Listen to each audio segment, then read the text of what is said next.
गंगा देवी गुस्से में बोलती। कमला चुपचाप उनकी डांट सुन लेती और पूरी मेहनत से घर के काम करती। लेकिन गंगा देवी को संतोष कभी नहीं होता।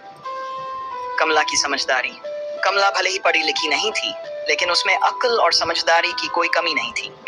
वह अपनी सास की हर बात को ध्यान से सुनती और धीरे धीरे घर के कामों में निपुण हो गई।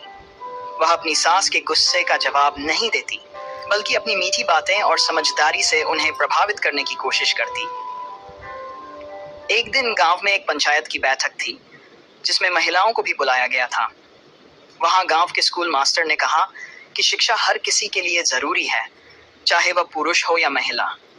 इस पर गंगा देवी हंसकर बोली, अरे, औरतों को पढ़ लिख कर क्या करना, घर का काम ही तो करना होता है। कमला ने हिम्मत जुटाकर कहा, माँ जी, अगर मैं पढ़ी लिखी होती तो घर के हिसाब किताब में आपकी मदद कर सकती, बैंक के काम खुद कर सकती और दूसरों पर निर्भर नहीं रहती। गंगा देवी ने पहली बार उसकी बात पर गौर किया। उन्होंने सोचा कि कमला सच कह रही है। गंगा देवी का बदलता व्यवहार।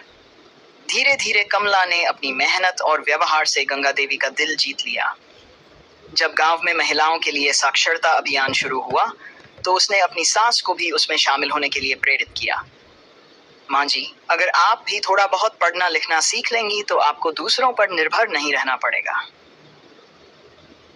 पहले तो गंगा देवी ने मना कर दिया, लेकिन जब उन्होंने देखा कि कमला खुद भी सीखने की कोशिश कर रही है, तो उन्होंने भी पढ़ाई शुरू कर दी।